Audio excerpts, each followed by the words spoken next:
Greetings, New Zealand naturopath Eric Backer, author of Candida Crusher. Thanks for checking out my video.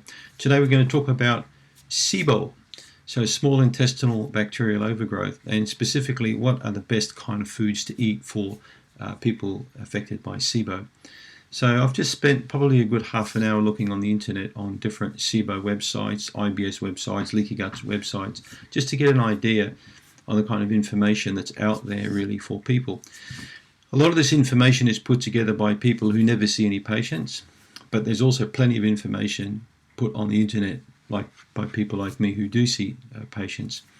What I want you to really get into your mind is everybody has got their own opinion about what you can and can't eat. Okay, so there's no real laws or rules regarding diet. So probably to sum this video up in a nutshell, the best diet for SIBO or the best foods to eat if you've got a bacterial overgrowth are the best foods that you can tolerate for your condition. So I've got an interesting piece of paper here from a particular website which outlines the different kinds of basic carbohydrate modified diet. So there's probably three real sort of major carbo modification diets that have sprung up probably in the last 10-20 years. The specific carbohydrate diet, or the SID diet, for example, which was first put together by a lady by the name of Elaine Gottschall for a child that she had. I believe the child was celiac. So she wanted to look for a diet that would have very low reactive potential for her child. And she believes that if you follow this diet quite strictly for 12 months or more, you can almost get back to normal eating. Well, I can tell you, I've got plenty of patients who've been on SID diets for 5 to 10 years, like a long time, and they don't come off them. So a diet is a four-letter word, okay? A normal eating plan, okay, which we all do, for me, is what I would call normality. So to me, a diet is a little bit like going to the gym, okay? You do something short-term to get an effect, and then basically you go off that again, okay? It's not something you're going to do for the remainder of your life. And if you do the remainder of your life, it's going to be slowly modified to suit your needs, to suit the foods that you like to eat. But there's a lot more to meet the eye than just food when it comes to the gut. And I've tried to make this quite clear in multiple videos. So the specific carbohydrate diet allowed meat, fish, poultry, eggs, some beans, lactose-free dairy, non-starchy vegetables, ripe fruit, nut seeds, honey, and saccharin. Not allowed grains, starchy vegetables, lactose, some beans, and any sweetness other than honey, saccharin, and occasional stevia. So that's the SID diet. We'll come back to that one in a minute. And of course, the other one is the GAPS diet, the gut and psychology diet, which is quite an interesting book put together by Dr. Campbell McBride. I really like this book. It's an excellent book. It's got some really good information in it. So the GAPS diet is quite similar. A few modifications to the SID diet, a few less beans, no baking soda or store-bought juice. There are a couple of modifications to it, and of course then also the FODMAP diet, or the low FODMAP diet. So what do FODMAPs mean? Fermentable oligosaccharides, disaccharides, monosaccharides, and polyols. So these are different kind of starches, fermentable carbs and sugars, basically, that you need to avoid in your diet. So when it comes to SIBO, a very important factor for you to remember is, have you got SIBO or not? Many people believe they've got SIBO. Many people will undergo a breath test or a stool test. I've not found a patient with a very simple presentation yet with a gut problem. Many people have got multiple issues that affect them when they've got SIBO. They often have some kind of yeast. It may be an unusual yeast strain, or it may be Candida. They'll often have up or particularly down levels of beneficial bacteria, particularly the lactobacillus and the bifidus species will be low.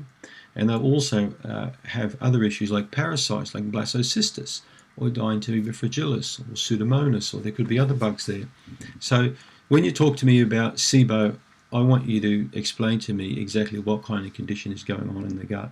And I keep banging on about the stool test, because the stool tests to me are one way of actually doing like a criminal check on your background. Okay, so actually run a thorough check on it. So I want to see what kind of bad people are involved with you when it comes to your health. So it's easy to take people at face value, but when you start digging a bit deeper, often you'll find some very interesting facts. I can't tell you how many stool tests I've seen with most remarkable results. Okay, remarkable. Many patients the last few years are showing up with very high levels of streptococci bacteria, alpha hemolytic strep, gamma hemolytic strep. So many of these bacteria have sat in the body for multiple years, have become resistant to many different pharmaceutical drugs. And unfortunately, many of these people end up going to see a functional doctor. They think they're doing the right thing. They go on Xifaxan or they go on another kind of antibiotic and they think it's the right thing to do. But little do they know that many different types of pharmaceutical medications just create bugs to become stronger and more resistant. So to me, it's not really a viable option anymore to look at pharmaceutical intervention for any kind of gut problem. I'm a little bit sometimes not too bad on nystatin for some patients. I've had some relatively good results, but remember, nystatin is an antifungal. It's not really antibacterial. So when it comes to SIBO and food, to me, you have to try and understand where I'm sitting, where I'm coming from, the perspective I'm coming from. Have you got SIBO? Is it predominantly a bacterial problem? Or have we got a mixed bag we're dealing with? Are we dealing with also with fungi issues, parasite and beneficial bacteria issues? So then you'll say, well, what's that got to do with it? Just tell me about what kind of foods I can and can't eat. Well, it's got everything to do with it. Because some people who are actually certified, diagnosed with SIBO, can tolerate a wider range of fermentable carbs than other people, who can't tolerate them at all. So, and again, I keep saying that it's a similar sort of thing. I don't want to keep playing the same record, but a lot of it is experiential. A lot of it means that information I'm trying to give you means that you need to try things for yourself in very small amounts to start with. A very important point I'd like to also stress in this video is modifying starches. It can have a very different effect in your gut.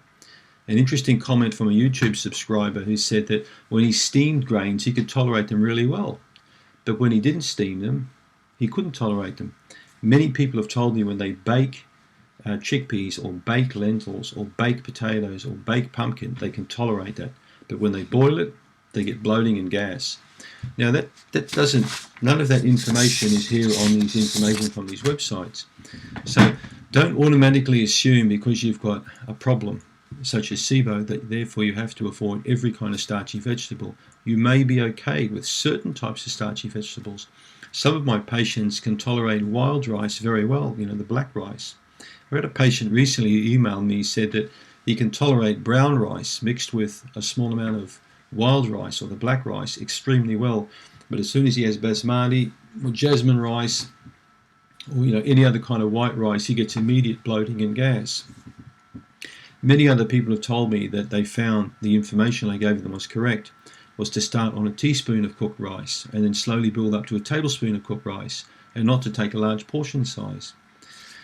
Sometimes starches work better if you improve pancreatic function. Okay, that's another thing you didn't think about, is you need very good stomach and pancreas functional ability to be able to break starches down. Okay, and many people have got issues with the digestive organs, not just bacteria.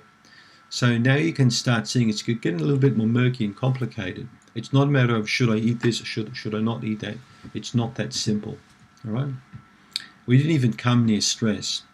50% of people, in my opinion, with SIBO have got autonomic nervous system imbalance. They've got a big problem with their gut, with the nerve endings in their gut, the hormone production in their gut, and they get lots of issues with that. That can affect their motility, of the stool through the bowel. That can mean that food particles stay longer in certain parts of the digestive system and cause fermentation, where they should be moving through a bit more quickly, they're moving through more slowly. So the movement of the food through the gut is very dependent on the proper functioning of your autonomic nervous system, which is controlled to a big degree by stress. Nobody talks about these things. Nobody talks in these GAPS diet books really about the effect of the motility and the fermentation and how the adrenal function, when up or down regulated, can affect bloating significantly in the gut. So these are things I'm going to explore a lot more in subsequent videos. So what are the best foods to eat for a SIBO diet? Let's go back and talk about that. The foods that you can tolerate, okay? The first thing that you need to obviously do is cut out all the crap out of your diet. I've spoken a lot about this on subsequent videos, or previous videos I should say. So you know the foods you should cut out. Sugary foods, ice cream, alcohol, soda drinks, breads, that you buy in the shop. All these standard kind of foods need to go. Home cooked meals, basic foods that our grandparents used to eat, basic vegetables, basic meats, lean quality, products, not with a high amount of animal fat. In my opinion, not really the good way to go. Butter, I've always been a big fan of butter. Basic foods of a very high quality nature, cooked okay, are usually going to agree with your gut quite well. But remember the stress part, okay? I read another very interesting article about the exhaustion epidemic, which I'm going to do a video on today too, about how many people now are exhausted. We're sleeping 2 hours a night less than people did 70 years ago. Don't you think that affects the gut? Come on. We're getting more people with gut problems than we've ever seen before in clinics like I run. And in my mind, a big part of it is technology. Staying up at night, not sleeping anymore. What's that got to do with eating, you're saying? This is a SIBO bloody diet video. What the hell are you talking about? Well, I'm trying to show you that there's a lot more to meet the eye than just what you put in here, okay? It's also your lifestyle, and that's something I don't want you to forget. In the next video, we're going to talk a little bit about the foods you shouldn't eat with SIBO, and there's clearly defined foods that I really want you to avoid, probably for a good 6 to 12 months. So let's sum everything up we've said in the video. Experiment with your diet. By all means, read the GAPS book, the SED book, the FODMAP books. Read all those books. Get good ideas out of those books. Also have a look at Candida Crusher, because I wrote quite a lot about different diet approaches in that book. I wrote about body ecology and GAPS and all these sorts of books. So Donna Gates has got good ideas with body ecology, putting fermented and cultured foods back into the diet. Everybody's got their take on it. And all the shelves you see behind me all bowing and ready to fall over, a lot of these are full of diet books. So the best diet for you is the book that you write for yourself, okay? It's the foods that you can tolerate at this point in your life. Disappointed? Don't be disappointed. Diet plays an important, but in my opinion, a minor role in recovery from a lot of gut problems. Think about it. Thanks for tuning in. Don't forget to click on the link below for your free report. Thank you.